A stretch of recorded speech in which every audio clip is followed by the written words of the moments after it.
Okay, everybody, let's go over the rest of the answers that we have not finished yet on the 7.2.3, right? So let's get this back over on the left side so you can see everything. And we started the first problem and we finished quite a bit of it, right? But now we had the point where on the B, we had 248 into 806. That's a tough problem. Okay. In fact, 3 digits, oh man. So I'm going to come over here and I'm going to multiply 248 times 3, right? Because I don't want to do it 3 times 8, right? I'm afraid I'm going to make a mistake. I'm going to spend a couple more seconds writing it. 3 times 8 is 24. Carry the 2. 3 times 4 is 12 plus 2, 14. 3 times 2 is 6 plus 1, 7. Okay. So that's going to be 744. Now I subtract. Okay, now I have a 0 here, but I'm just going to think to myself 80 minus 74, 62. Okay, write that 0 down. Okay, and I know that 3 is too many times, so I'm going to say 2. And 248 times 2. And I'm leaving these over here. I might need another 3 over there, right? 2 times 8 is 16. Here the 1. 2 times 4 is 8 plus 1 is 9. And 2 times 2 is 4. So that's going to be 496. And I might have to, see how I'm going into this next problem here? This is such a hard problem. I might decide I need some scratch paper. And I'm going to do this over here on this other page, right? So let's real quick just rewrite what we got so far. 806. And I added at least 1 0 already. I did 3 here, and that was 744. And I subtracted, right, and I got 62, brought down the 0. Then I said 2 times, and that was 496. And then I subtracted, I got 124. Now I'm going to add another 0 and bring it down. Right? What was that all about? Okay. So now I'm going to write, that's a 0 there. How many times does 248 go into 1240? I'm thinking about 5 times. Let's go check it. 5 times 248. 5 times 8 is 40. Carry the 4. 5 times 4 is 20. Plus 4 is 24. So carry the 2. And 5 times 2 is 10. Plus 2 is 12. Oh, that's a perfect fit. Cool. So I know that my answer is 3.25. Okay. And then I'm going to take a picture of that and staple it to this paper so my teacher knows where I got that answer. I didn't go use a calculator. Okay.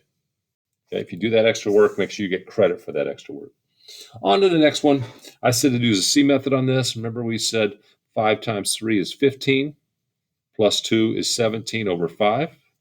And 1 3/10 is the same as 13/10. So then we flip that second number, 17/5. And I think I gave you a hint to cross cancel. 5 goes into the bottom 1 time, goes into 10 2 times. 2 times 17 is 34, and 1 times 13 is 13. So I have to divide the bottom into the top because that's an improper fraction. And I know 3 times 13 is 39. So I'm going 2 here. 2 times 13 is 26. And this is a fraction, right? So my remainder is going to go on top. My divisor on the bottom. Same denominators when I started. 34 thirteenths is the same as 2 with 8 thirteenths left over. Okay. All right. On to 7-65. Okay. We're looking for reciprocals. What's the reciprocal of 7 over 8? 8 over 7. What's the reciprocal 1 2/3? Well, that's hard to see, but we use the C method to rewrite 1 2/3 as 5/3. What's the reciprocal? Also called the multiplicative inverse. Okay. The number flipped is how we've been looking at it. The reciprocal of 5/3 is 3/5. Now be careful. Sometimes you're tempted to write equal. 7/8 does not equal 8/7. 5/3 does not equal 3/5, right? So resist putting that equal sign. Just circle your answer. Okay. Now 1.5 is the same as 1.5, which is the same as 3/2. What's the reciprocal or multiplicative inverse? And again, what does that mean? It's the number that I multiply by 1.5 to get 1 whole. And that is 2/3. 2/3 times 1.5 equals 1. Okay. What times a quarter? What times 0.25 equals 1? 4, which is 1/4. Flipped over is 4/1. 4/1 is the same as 4. All right. All right. Let's do the answers on that big table problem that we were doing. All right. Where we were using the magic 1 to divide when you had the denominator being a decimal, right? Remember, if you divide with a decimal outside the box, the math police will come and get you. Woo, woo, woo. All right. So that first one we figured out is 10. How many times does 7 go into 14? Easy. 2, right? How many times does 13 go into 52? And again, I said, hey, remember a deck of cards, right? That deck of cards, 52 pickup is what your brother used to play with you, right? 52 pickup, right? If you spill all the cards, there's 52 cards to pick up. 4 suits, right? Ace through 10, and then Jack, Queen, King, 13 in each suit. 13 goes into 52 4 times. So it's going to go into 520, 40 times. That's your answer. That looked harder than it was, huh? 4 goes into 8 twice. Perfect fit. Bring down that 2. 4 does not fit into 2. 0 times. And then, again, where's our scratch paper? Need a little bit of extra room there. Let's go 4 into 82. I'm going to redo a little work. Big deal, right? How long does it take me to redo that? Will not fit. Add 0. 0 times 4 is 0. Now, what do? Well, I can have my remainder be on top, divisor on the bottom, or I can add a decimal, bring it up, add a 0, bring it down. 82 is the same as 82.0. How many times does 4 go into 20? Perfect. 5. All right, 5 times 4 is 20. So this is 20.5 for 20 and 5/10. And again, if you do some work off to the side as a piece of scratch paper, take a picture of that and submit. Okay. 20 and 5/10. Now, how many times does 5 go into 20? That's a basic fact. 4. Okay. And I was leaving a lot for you to do on this last one here, right? 10 and 5/100 divided by 25/100. That second number, I got to move it twice, right? Let's rewrite it like they're doing. This is the habit they want you to develop.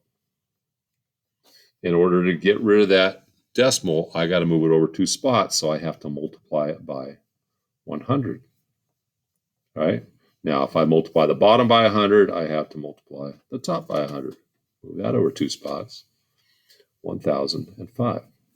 So now I'm going 25 into 1,005. I am going to use my scratch paper again because I want a little bit more room. I didn't give myself enough room when I copied down those problems, did I? Now, 25 goes into 100 4 times. So far, this is easy. Does 25 fit into 5?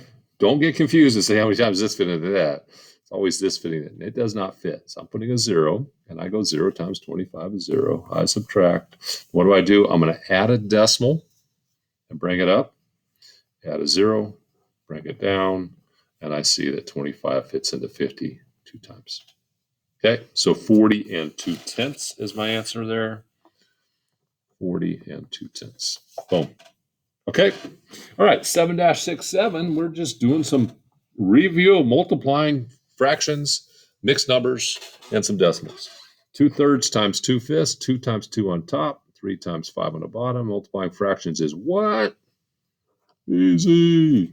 Okay, 7 times 2 on top, 10 times 7 on the bottom. Now I could do that and get my 14 over 70, but then I have to simplify. Check this out, though. I can simplify before I start. What's that called?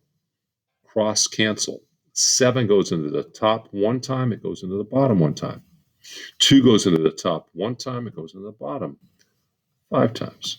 1 times 1 on top, 5 times 1 on the bottom. Yes, 14 over 70 is the same as 1 over 5 because 14 goes into 14 once, and 14 times 5 equals 70. So that's 1/5. Okay, before we do this, we got to use the C method, right? So this ends up being 3 times 2 is 6, plus 1, 7. This is the same as 7/3. This is 2 times 2 is 4, plus 1, 5. 5 halves. Multiply across the top, 35. Across the bottom, 6. 35, 6. You want to simplify that? Yeah, let's. 6 into 35 goes 5 times. And my remainder goes on top, divisor on the bottom. 5 and 5, 6 on that. Put a big circle around that. Hopefully you gave yourself more room than I did. Okay, paper's cheap, right? All right, same idea here. C method. 3 times 3 is 1, or 3. 3 times 1 is 3, plus 1, 4. This is the same as 4/3. And 6 times 2 is 12, plus 1, 13. 6. Now I can do a little bit of simplifying here because 2 goes into both 4 and 6. 2 times there, 3 times here. I have 2 times 13 is 26, and 3 times 3 is 9. Man, that's almost 3, huh? Because 9 goes into 27 3 times. So it goes into 26 2 times with 8 left over, right? 26 minus 18 is how I did that. Okay. Multiplying. I'm going to get my scratch paper out because I want to go ahead and rewrite this off to the side. 271 is what I'm writing, right?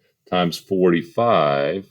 I'm pretending there's no decimals there. 5 times 1, 5 times 7 is 35, carry the 3.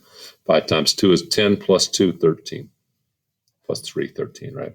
Put a placeholder because that's really a 40. Cross out these marks so I don't get confused.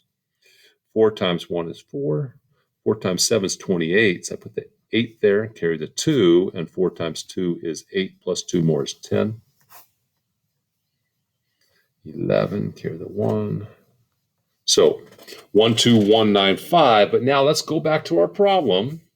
I had to move the decimal over 2 spots to pretend that 2.71 was 271. And move it over 1 spot to pretend that 4 5/10 was 45. That's a total of 3 spots in my problem. I have to go back 3 spots in my answer. 1, 2, 3. So 12.195. Now let me show you one thing real quick. Another way of figuring out where your decimal goes sometimes is to just estimate. If I estimate this problem, that's about 3 times about 5. 3 times 5 is 15. If my estimate is 15, it only makes sense that I put the decimal there, which makes the number a little bigger than 12. If I put it here, it's a number that's a little bigger than 1. If I put it here, it's more than 120. Okay, so it only makes sense for me to put it there based on my estimate. Sometimes that's a great check. All right, 35 times 7 is what I'm doing here. Okay, pretending there's no decimals. 7 times 5 is 35. 7 times 3 is 21, plus 3, 24. 245. Now, how many places am I going to move my decimal on this one?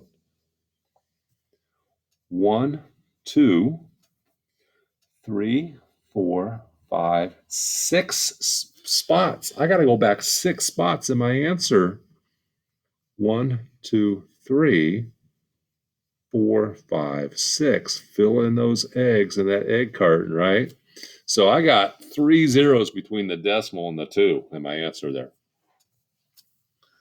0.000245. You know what that is? That's 245 millionths. Millionths, right? All right, and we kind of already figured out here. People have different answers on this. This is not precise. You end up having to estimate a little bit, unless we know exactly how much these numbers are. They put the dots there. We had to eyeball it based on the graph. They probably knew. Okay, we figured about 32, right, per gallon was our rate.